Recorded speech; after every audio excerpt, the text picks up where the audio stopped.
రేవంత్ రెడ్డి అబద్దాల ప్రచారాన్ని BRS working president KTR తిప్పికొట్టారు. రేవంత్ రెడ్డి ఆయన ప్రభుత్వం చేస్తున్న అబద్దాల ప్రచారం చూసి గోబెల్స్ కూడా సమాధిలో తలదించుకుంటున్నారని ఎద్దేవా చేశారు. కాంగ్రెస్ పార్టీ తెలంగాణ ప్రజల ఆకాంక్షలను వినకుండా వాటిని క్రూరంగా అణిచివేసిందన్నారు. కాంగ్రెస్ బీజేపీ కలిసి తెలంగాణ ప్రయోజనాలను తాకట్టు పెడుతున్న తీరును ప్రతి ఒక్క పౌరుడు గమనిస్తున్నారని కేటీఆర్ అన్నారు.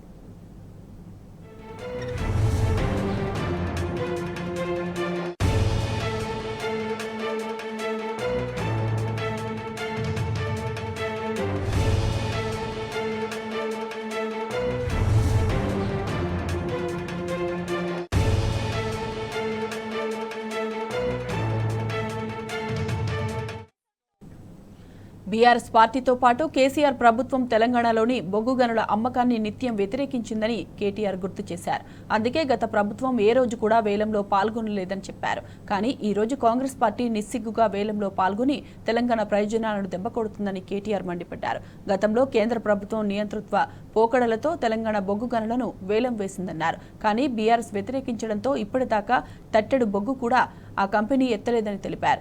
వేలంలో గనులను దక్కించుకున్న ఆ రెండు కంపెనీలు కేవలం బీఆర్ఎస్ అడ్డుకోవడం వల్లే మైనింగ్ ప్రారంభించలేదని కేటీఆర్ గుర్తు చేశారు.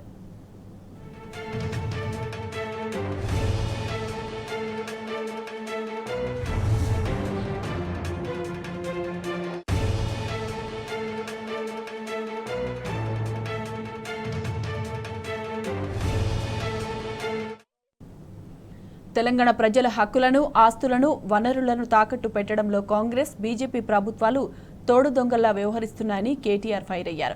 ఇప్పటికే తెలంగాణ నదీ జలాల వాటాను వదులుకున్న కాంగ్రెస్ తీరును రాష్ట్ర ప్రజలు గుర్తించారని చెప్పారు. ఇప్పుడు బీజేపీకి కాంగ్రెస్ అందిస్తున్న సహకారంతో సింగరేణి సంస్థను ప్రైవేటు పరం చేయాలన్న కుట్రలు అందరికీ తెలిసిపోయాయని కేటీఆర్ స్పష్టం చేశారు. గనుల వేలంలో పాల్గొన్న రాష్ట్ర ప్రభుత్వాన్ని, డిప్యూటీ సీఎం భట్టి విక్రమార్కను, కేంద్ర మంత్రి కిషన్ రెడ్డిని తెలంగాణ చరిత్ర క్షమించదని స్పష్టం చేశారు. తెలంగాణ రాష్ట్రానికి జాతీయ పార్టీలు చేస్తున్న ద్రోహానికి ప్రజలు సరైన సమయంలో గట్టి గుణపాఠం చెప్తారని కేటీఆర్ తేల్చి చెప్పారు.